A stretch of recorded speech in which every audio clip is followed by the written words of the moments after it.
Hello friends, स्वागत है आपका अपने YouTube channel Bihar board study point Prince sir पे। टीएनएस कोचिंग सेंटर जादवपुर, जहाँ पे मैं क्लास 9 से लेकर 12 तक पढ़ाता हूँ। आज की क्लास में हम आपके सामने एक नया चीज़ लेकर आए हैं, और वो है आज के टाइम का सबसे इम्पोर्टेंट टॉपिक, जनरल कंपटीशन। मतलब आज का जो दौर है वो कंपटीशन से भरा हुआ है, चाहे कोई भी क्षेत्र हो। तो यहाँ पे बात हो रही है प्रतियोगिता परीक्षाओं की, जैसे कि मान लीजिए रेलवे है, एसएससी है, बैंक पीओ है, सीटेट है, एसआई है। ऐसे बहुत सारे एग्जाम हैं जो आप लोग देते हैं, सभी लोग देते हैं, हम हो चाहे आप हो, सभी लोग देते हैं।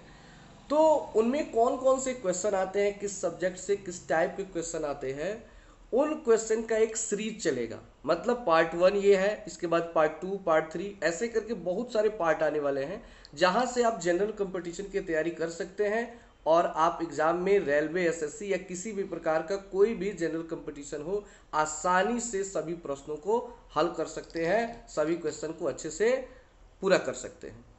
तो चलिए हम शुरू करते हैं आज का पहला पार्ट 1 जनरल कंपटीशन का। उससे पहले आप लोगों से हम कहना चाहते हैं कि अगर आप इसी तरह का रोज वीडियो देखना चाहते हैं तो चैनल को अभी सब्सक्राइब करके बेल आइकन को दबा दें। और वीडियो देखने के बाद अगर पसंद आए तो लाइक करें, कमेंट करें कि वीडियो आपको कैसा कैसा लगा। अगर कोई कमी है तो आप लोग मुझे सुझाव भी दे सकते हैं।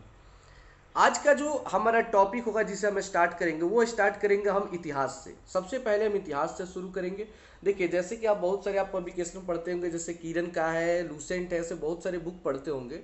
तो सबसे पहले इतिहास ही उसमें पढ़ाया जाता है, तो सबसे पहले हम इतिहास ही शुरू करेंगे, ठीक है ना। और उसको बहुत ही सिंपल लैंग्वेज में, एक कहानी के माध्यम से। ऐसा नहीं कि बस मैं क्वेश्चन बोलूंगा, उसका आंसर बोलूंगा और चलते बनूंगा, ऐसा कुछ नहीं है। हर एक वर्ड को समझाऊंगा, और साथ ही साथ अगर उस वर्ड में कोई भी स्टोरी, कोई भी कहानी तैयार होती है तो उस कहानी को मैं भी समझाऊंगा, ताकि आपको ये ना लगे कि मैं कोई क्वेश्चन पढ़ रहा हूं, बल्कि आपको ये लगे कि मैं कोई कहानी सुन रहा हूं, और कहानी के माध्यम से ही आप सारी चीज़ों को अच्छे से जान सकते हैं। ऐसा आपके सामने प्रस्तुत किया जाएगा। गारंटी देता हूं, इस वीडियो को देखने के बाद आप रोज अगले पार्ट का इंतजार करेंगे और आप जरूर लाइक करेंगे। तो मेरा जो सबसे पहले टॉपिक शुरू होता है वो है भारत का इतिहास। हमारे देश का नाम क्या है? भारत। और हम शुरू करेंगे भारत के इतिहास से। तो भारत का इतिहास सबसे पहले पढ़ेंगे। उसमें हमारा चलते शुरू करते हैं क्वेश्चन का सीरीज। आज का हमारा पहला क्वेश्चन है कि उत्तर में हिमालय पर्वत से लेकर दक्षिण में हिंद महासागर तक फैला उपमहाद्वीप किस नाम से जाना जाता है? मतलब उत्तर दिशा में हिमालय पर्वत है, हमारे भारत देश के उत्तर दिशा में हिमालय पर्वत है, और दक्षिण में क्या है जी? हिंद महासागर, जिसने भारत को 3 दिशाओं से घेरे हुआ है, जिसके चलते हमारा देश 3 दिशाओं से सुरक्षित है। वो क्या है कि दक्षिण में हिंद महासागर है, और बंगाल की खाड़ी है, और आपका अरब सागर है। तो ये 3 जो है, लेकिन है तो हिंद महासागर का पार्ट ही, वो बंगाल की खाड़ी हो या अरब सागर। तो ये हिंद महासागर हमको 3 ओर से घेरे हुआ है, जिससे हम सुरक्षित हैं। और एक और यानी उत्तर दिशा में जो चाइना, पाकिस्तान, नेपाल जो सब बसा हुआ है, जो हमें परेशान करते रहता है। तो उत्तर में हिमालय पर्वत से लेकर दक्षिण में हिंद महासागर तक फैला उपमहाद्वीप किस नाम से जाना जाता है? तो वो क्या है जी? तो वो है भारतवर्ष। यानी हमारा देश है किस तरह? हिमालय पर्वत के उत्तर में है, और हिंद महासागर के दक्षिण में जो देश है उसका नाम है भारतवर्ष, जिस देश में हम लोग रहते हैं। ठीक है। दूसरा प्रश्न है हमारा। अब यहाँ पे थोड़ा सा आपको प्रश्न दूसरा लाने से पहले एक फिगर दिखाना चाहता हूँ मैं। मैंने बोला ना कि कहानी के माध्यम से मैं आपको दिखाऊंगा। जैसे देख सकते हैं, ये हिमालय पर्वत है, ठीक है ना, जो नेपाल में पड़ता है, हमारे उत्तर दिशा में है। और ये जो देख रहे हैं महासागर, यानी समुद्र देख रहे हैं, तो ये है हिंद महासागर, उसका एक पिक्चर है। और ये है उत्तर में हिमालय पर्वत, इसके उत्तर में और इसके दक्षिण में भारतवर्ष है। फिर आगे देखते हैं हमारा दूसरा जो प्रश्न है, इसको बड़े अच्छे से समझेंगे, कहानी के माध्यम से समझेंगे तो बहुत ही आसानी से और बहुत सारे क्वेश्चन एक क्वेश्चन में ही तैयार हो जाएंगे। ठीक है। क्वेश्चन है कि भारतवर्ष को महाकाव्य तथा पुराणों में किस नाम से जाना जाता है? मतलब भारतवर्ष को महाकाव्यों में या पुराणों में, पुराण का अर्थ क्या हुआ? जैसे विष्णु पुराण, शिव पुराण, ऐसे बहुत सारे पुराण बने हुए देवी देवताओं की कहानी है, उनमें, या महाकाव्य जैसे कि रामायण है, महाभारत है, गीता है, इन सब में भारतवर्ष को किस नाम से जाना जाता है? तो वो है भारत का देश। क्या कहता है जी? भारत का देश। ध्यान दीजिएगा, भारत नहीं है, भारत का देश। तो भारत के बारे में तो आप लोग जानते ही होंगे। चलिए उनके बारे में थोड़ी सी कहानी बता देते हैं, छोटी सी कहानी है। ये देख रहे हैं ना, ये भरत के बचपन का चित्र है जो एक शेरनी के बच्चे के साथ वो खेल रहे हैं। ये कहानी आप लोग सुने होंगे कि जब भरत की माँ शकुंतला, यहाँ पे देख लीजिए बैठी हुई है, भरत की माँ शकुंतला है ये, और ये इनके पिता हैं दुष्यंत, राजा दुष्यंत। जब ये बचपन में जंगल में रहते थे अपने माँ के साथ, तो माँ से बोलते थे खेलने के लिए, तो माँ बोली जाओ पूछे कि मैं शेर के बच्चे के साथ खेल लूँ, तो माँ बोली जाओ खेल लो। मतलब हंसी में बोलती है, उसको थोड़ा लगता है कि बच्चा जाके शेर के बच्चे से खेलने लगेगा, और सच में वो जाके शेर के बच्चे को उठा लाते हैं और उससे खेलते हैं। इस चीज़ को देखकर वो घबरा जाती है और बोलती है कि जाओ जहाँ से लेके आए उसे भी छोड़कर आओ, और फिर वो उस बच्चे को वहीं पे छोड़कर आ जाते हैं। तो इस तरह वो एक वीर व्यक्ति थे बचपन से ही, मतलब थोड़ा सा भी डरते नहीं थे। तो वे बड़े होकर भारतवर्ष के राजा बने, ठीक है ना। उससे पहले देश को आर्यावर्त कहा जाता था, लेकिन जब ये राजा बने तो इन्हीं के नाम पर, देख रहे हैं इनको, इन्हीं के नाम पर हमारे देश का नाम भारत रखा गया। क्या रखा गया? भारत रखा गया। लेकिन भारत भारत भारत में हमारे देश को भारत भी कहा जाता था, और साथ ही साथ भारत का देश भी कहा जाता था। तो एग्जाम में अगर क्वेश्चन आता है कि भारतवर्ष को महाकाव्य तथा पुराणों में किस नाम से जाना जाता है, तो आप कहेंगे भारत का देश। समझ रहे हैं ना। इनके पिता का नाम क्या था? राजा दुष्यंत थे, और माँ का नाम क्या था? शकुंतला थी। आइए थोड़ा इन लोगों की कहानी बता देते हैं कि एक बार राजा दुष्यंत क्या हुआ, शिकार खेलने के लिए जंगल में गए, तो उनकी मुलाकात वहाँ पे शकुंतला से हुई, एक ऋषि पुत्री थी। उनको उनसे प्रेम हो गया और वे उनसे वहीं पे गंधर्व विवाह कर लिए। गंधर्व विवाह का अर्थ होता है कि मतलब ज़्यादा लोग ना हो और अपनी इच्छा से शादी कर लेना। तो ये विवाह किए और बोले कि मैं अपने राज्य लौट रहा हूँ और मैं कुछ समय बाद आऊँगा, पूरे मतलब मान सम्मान के साथ तुम्हें मैं अपने राजमहल लेकर जाऊँगा। और उन्होंने अपनी एक अंगूठी दे दी, मतलब निशानी के रूप में। फिर वो चले गए, और जा कर के ऐसा हुआ उनके साथ हादसा कि मतलब वो सारी चीज़ भूल गए कि उनकी पत्नी भी कोई है। अब ये चले गए, ये पेट से गर्भवती थी, जिससे संतान उत्पन्न हुए जो भरत थे, ठीक है। काफ़ी समय इंतजार कर रही है, देख रहे हैं बैठे इंतजार करते करते जब वो नहीं आते हैं, तो बहुत समय बाद जब भरत बड़े हो जाते हैं थोड़े से 10-12 साल के, तो भरत को ले करके वो उनके राज्य जाती है। फिर भी वो नहीं पहचानते हैं, किसी ऋषि के श्राप के चलते। मैं बताऊंगा तो कहानी लंबा हो जाएगा, इसलिए शॉर्टकट में बता रहा हूँ। लेकिन वो अंगूठी दिखाती है, तो अंगूठी को देखने के बाद तुरंत पहचान जाते हैं और अपने बेटे और पत्नी को स्वीकार कर लेते हैं। तो वहीं आगे चलकर यही भरत राजा बनते हैं, जिनके नाम पर इस देश का नाम भारत पड़ा, और इस देश को भारत का देश महाकाव्य तथा पुराणों में कहा जाता है।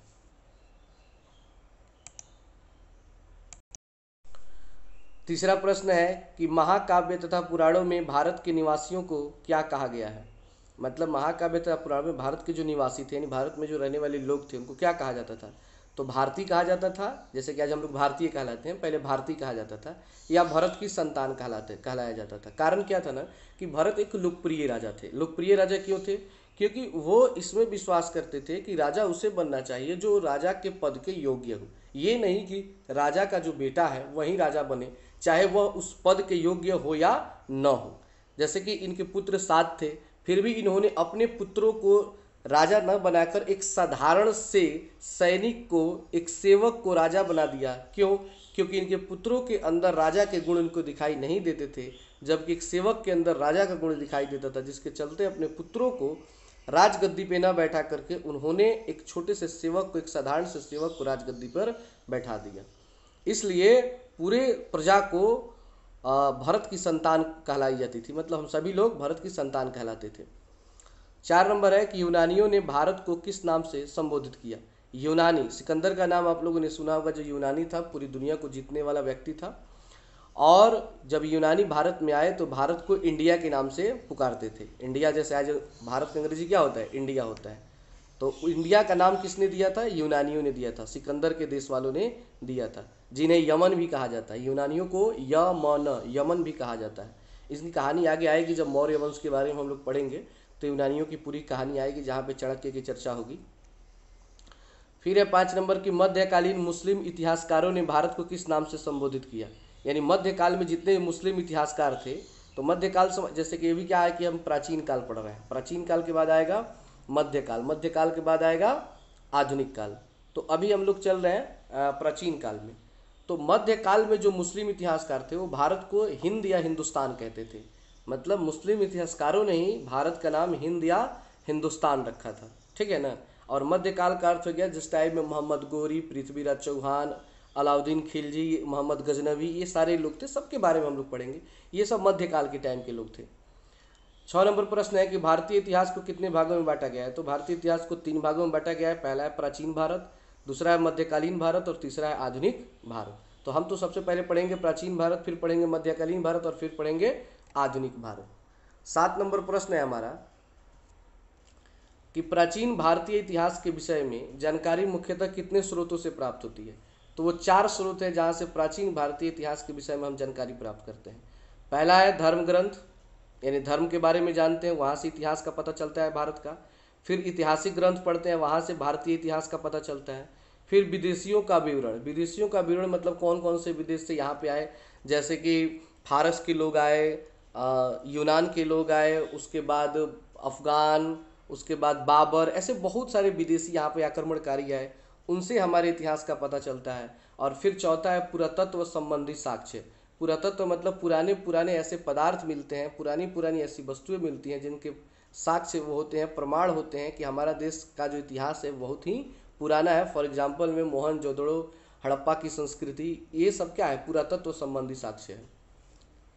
फिर 8 नंबर है कि भारत का सबसे प्राचीन धर्म ग्रंथ क्या है। तो भारत का सबसे प्राचीन धर्म ग्रंथ वेद है। वेद जिनकी संख्या कितनी है जी, 4 है। आप लोग पढ़े होंगे कि वेदों की संख्या 4 है, क्लास 9th में संस्कृत में पढ़ाया जाता है कि वेदों की संख्या जो कितनी है, 4 है। 9 नंबर है वेदों को किसने लिखा है। तो कहेंगे महर्षि वेद व्यास। महर्षि वेद व्यास ने ही महाभारत को लिखा था और महर्षि वेद व्यास ने ही वेदों को भी लिखा था, ठीक है ना। वेदों की संख्या कितनी है, उनके नाम लिखें। तो वेदों की संख्या बाबू 4 है। पहला है ऋग्वेद, दूसरा है यजुर्वेद, तीसरा है सामवेद और चौथा है अथर्ववेद। सबसे जो पुराना वेद है वो ऋग्वेद है, ठीक है। यहाँ पे आप देख सकते हैं पिक्चर लगा हुआ है कि ये 4 वेद हैं। पहला जो सबसे ऊपर है वो ऋग्वेद है, 2 नंबर पे आया यजुर्वेद, 3 नंबर पे आया सामवेद और 4 नंबर पे आया अथर्ववेद। और ये हैं महर्षि वेद व्यास, इन्होंने ही महाभारत को भी लिखा था और इन्होंने ही इन सारे वेदों को भी लिखा था। तो वेदों की संख्या कितनी है, 4, और वेदों को लिखा किसने था, महर्षि वेद व्यास। एक और क्वेश्चन तैयार होता है कि महाभारत को किसने लिखा, तो महर्षि वेद व्यास। अब हमारा टॉपिक शुरू होता है ऋग्वेद। किसके बारे में, अब हम लोग ऋग्वेद के बारे में पढ़ेंगे कि ऋग्वेद से जितने भी क्वेश्चन हैं जो एग्जाम में पूछे जाते हैं वे सारे क्वेश्चन यहाँ पे दिखाए जाएंगे। इसी तरह एक एक करके सारे वेदों के बारे में बताया जाएगा। 11 नंबर क्वेश्चन है कि ऋचाओं के क्रमबद्ध ज्ञान के संग्रह को क्या कहा जाता है। तो उसे कहा जाता है ऋग्वेद। अब यहाँ पे आपको थोड़ा सा प्रॉब्लम ये होगा कि भाई ऋचा क्या होता है, ठीक है ना। ऋचा किसी लड़की का नाम भी हो सकता है। तो ऋचा का अर्थ यहाँ पे लड़की का नाम नहीं, समझिएगा। यही तो वर्ड है जो आप लोग बुक में समझ नहीं पाते, इसलिए मैंने बोला हर एक वर्ड को मैं समझाऊंगा। ऋचा का अर्थ होता है बाबू मंत्र। ऋचा का अर्थ क्या होता है, मंत्र। और ऋचाओं का अर्थ होता है मंत्रों, मतलब एक से अधिक मंत्र। एक से अधिक मंत्रों के क्रमबद्ध, क्रमबद्ध मतलब होता है लाइन बाय लाइन, यानी ऑर्डर, एक क्रम में सीधा। ज्ञान के संग्रह को क्या कहा जाता है, यानी कि मंत्रों के जो हम मंत्रों का जो ज्ञान हासिल करते हैं लाइन बाय लाइन, हर एक मंत्र का, चाहे विवाह का मंत्र हो या श्राद्ध का मंत्र हो, हर चीज़ का मंत्र होता है। तो जितने भी हम मंत्रों का जो ज्ञान हासिल करते हैं उसके संग्रह को अगर इकट्ठा कर दिया जाए, उन्हीं संग्रह को कहा जाता है ऋग्वेद। यानी ऋग्वेद में मंत्रों का संग्रह है। 12 नंबर के ऋग्वेद में कितने मंडल, सूक्त एवं ऋचाएं हैं। कितने लोग, अब ऋचा तो समझ गए हैं मंत्र, लेकिन मंडल और सूक्त क्या होता है तो ये समझिए। मंडल मतलब होता है भाग, जिसको हम लोग नहीं कहते हैं भाग 1, भाग 2, भाग 3, पार्ट 1, पार्ट 2, पार्ट 3। उसी तरह मंडल मतलब होता है पार्ट, भाग, यानी किसने भाग है। सूक्त मतलब होता है सूत्र, सूक्त मतलब होता है सूत्र, यानी अंग्रेजी में इसको हम बोलते हैं फॉर्मूला, जो हम मैथ में पढ़ते हैं। कितने भाग, कितने सूत्र और कितने मंत्र हैं। तो 10 मंडल हैं ऋग्वेद में, 10 मंडल हैं, 10 भाग हैं, 1028 सूत्र हैं और 10,462 मंत्र हैं। किसमें, ऋग्वेद में। यहाँ पे 3 क्वेश्चन तैयार होता है कि कितने मंडल हैं तो 10 मंडल, कितने सूत्र हैं तो 1028 और कितनी ऋचाएं हैं तो 10,462। 13 नंबर है कि ऋग्वेद के ऋचाओं के पढ़ने वाले ऋषियों को क्या कहा जाता है। यानी ऋग्वेद में जो मंत्र हैं उन मंत्रों को पढ़ने वाले ऋषियों को क्या कहा जाता है, होत्री। क्या कहा जाता है, होत्री कहा जाता है। फिर हमारा 14 नंबर क्वेश्चन तैयार होता है कि ऋग्वेद के तीसरे मंडल में किस प्रकार का मंत्र है। इसको थोड़ा ध्यान से समझिए। फिर से एक छोटी सी कहानी यहाँ पे आ गई। अगर कहानी से आप लोग बोर होते हैं तो कमेंट कीजिएगा, कहानी अगले बार से नहीं अपलोड किया जाएगा, या फोटो से कोई प्रॉब्लम होती है तो उसको भी हटा दिया जाएगा। कि मुझे लगा कि कहानी और फोटो के माध्यम से बताया जाए तो आपको ज़्यादा देर तक याद रहेगा और जल्दी समझ में आ जाएगा, ठीक है ना।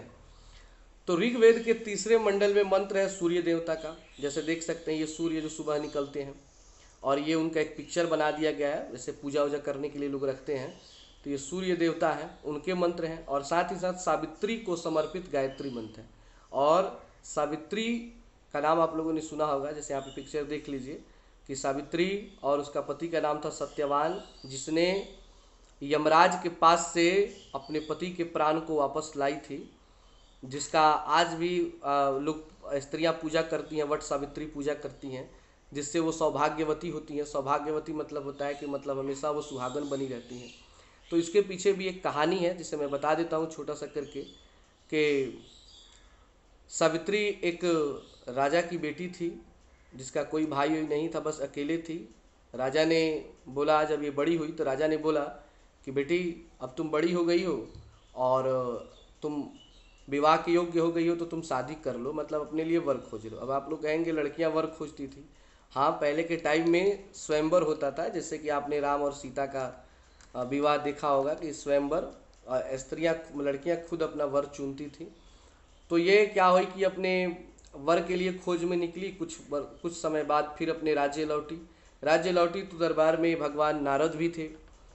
तो आकर बोली, पिताजी मैंने अपना वर चुन लिया है। एक व्यक्ति हैं जिनका नाम है सत्यवान, वो अपने माता पिता के साथ जंगल में रहते हैं, लेकिन पहले उनके पिता राजा थे, लेकिन उनके शत्रुओं ने उन्हें राज्य से विमुख कर दिया है, भगा दिया है।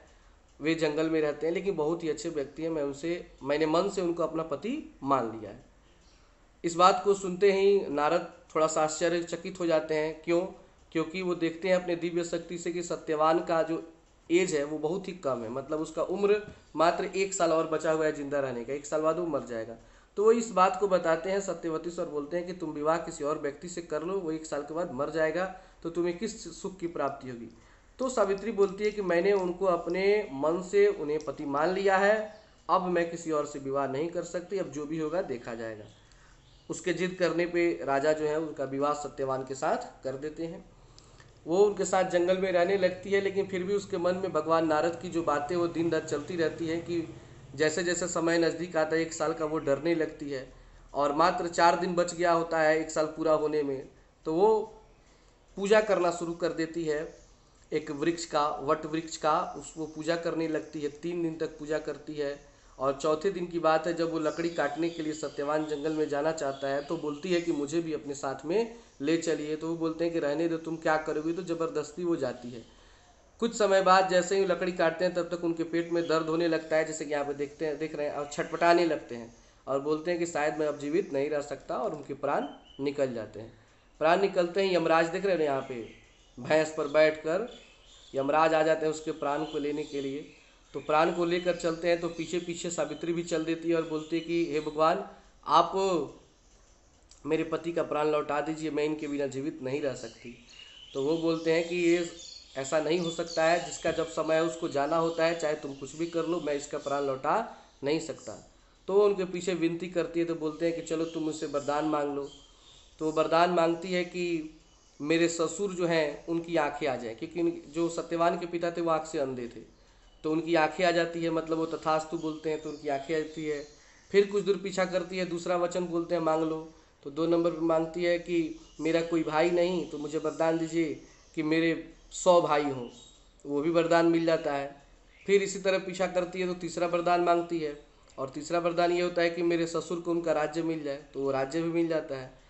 चौथे वरदान के लिए मतलब यमराज जो है गुस्सा हो जाते हैं कि तुम बार बार मेरा पीछा कर रही हो, सत्यवान के प्राण को छोड़कर तुम कुछ भी मांग सकती है। तो बोलती है कि मुझे वरदान दीजिए मैं कि सत्यवान के 100 पुत्रों की माँ बनूं। वो ध्यान नहीं देते हैं बात पर, सीधे बोल देते हैं तथास्तु। तब उनका ध्यान जाता है मैंने क्या कह दिया। अब जब तक सत्यवान रहेगा नहीं तो फिर सत्यवती को पुत्र कहाँ से होंगे।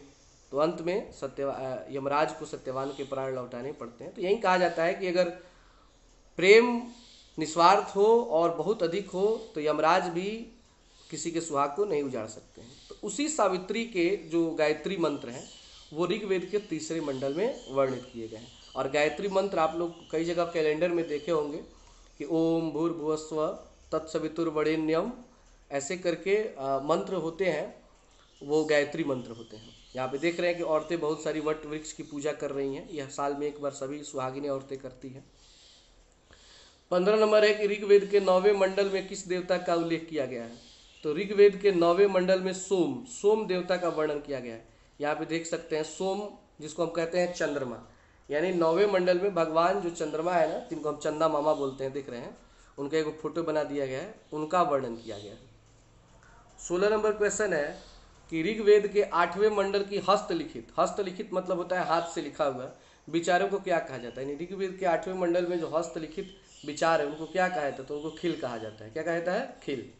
ऋग्वेद के अनुसार समाज को कितने वर्णों में बांटा गया? तो ऋग्वेद के अनुसार समाज को 4 वर्गों में बांटा गया, ब्राह्मण, क्षत्रिय, वैश्य तथा शूद्र। ये 4 वर्ण बांटे गए। सबसे ऊपर ब्राह्मण थे, उसके नीचे क्षत्रिय थे, उसके नीचे वैश्य थे और उसके बाद शूद्र थे। 18 नंबर है कि वामन अवतार के 3 पदों के आख्यान का प्राचीनतम स्रोत क्या है। मतलब वामन अवतार कहानी का जो वर्णन है वो किसमें किया गया है? 3 पद मतलब 3 पग जो जमीन ले लिए थे, पूरा धरती आकाश पताल सब नाप लिए थे, उसका वर्णन किसमें किया गया है? तो वो ऋग्वेद में किया गया है। देख रहे हैं, ये भगवान विष्णु का अवतार है, वामन अवतार, जिसे हम लोग बौना बोलते हैं। और इन्होंने ही क्या किया था कि देवताओं की रक्षा करने के लिए जो राजा बलि थे, भक्त प्रहलाद के पुत्र, तो उनसे इन्होंने 3 पग जमीन मांगा, कहानी आप लोगों ने देखा होगा। और उन्होंने एक पग में पूरी पताल लोक, एक पग में पूरा स्वर्ग लोक और एक पग में पूरी पृथ्वी, और जगह कम पड़ी तो ये बलि अपना सर आगे कर लिया, उस पर उन्होंने पैर रखा। इस तरह मतलब उन्होंने देवताओं की रक्षा की राजा बलि से। और बलि को दानवीर भी कहा जाता है कि उससे जो कुछ भी कोई मांगे वो ना नहीं कहता था। और बलि के गुरु का नाम था शुक्राचार्य, याद रखेंगे, क्या नाम था? शुक्राचार्य नाम था। ठीक है ना। 19 नंबर है कि ऋग्वेद में इंद्र के लिए कितने ऋचाओं की रचना की गई है। यानी ऋग्वेद में इंद्र भगवान के लिए, जो एरावत हाथी पे देख रहे हैं, एरावत हाथी पे बैठे हुए हैं, जो वर्षा कराते हैं, तो उनके लिए कितने मंत्र हैं ऋग्वेद में? तो 250 यानी 250 हैं। और ऋग्वेद में अग्नि के लिए यानी अग्निदेव के लिए कितने ऋचाओं की रचना की गई है? मतलब ये अग्निदेव हैं, आग, तो उनके लिए 200 मंत्र हैं और इनके लिए है 250 मंत्र। तो इस तरह आज के लिए हमने ऋग्वेद के बारे में जाना। कल की क्लास में हम लोग जानेंगे सामवेद, यजुर्वेद और अथर्ववेद के बारे में, और फिर उसके बाद अगला टॉपिक। इसी तरह हम लोग कंटिन्यू वीडियो पढ़ते रहेंगे। ऐसा नहीं कि एक दिन में एक ही वीडियो आएगा, 2-3 भी वीडियो अपलोड हो जाएंगे। बस आप चैनल को सब्सक्राइब कर लें, अपने दोस्तों में शेयर करें, फेसबुक, व्हाट्सअप, जितना हो सके, ताकि जल्द से जल्द लोग जुड़ें। जितना अधिक लोग जुड़ेंगे हमारा मनोबल बढ़ेगा और अधिक से अधिक वीडियो बनाने का मैं प्रयास करूँगा। तो आज के लिए इतना ही। Thanks for watching this video.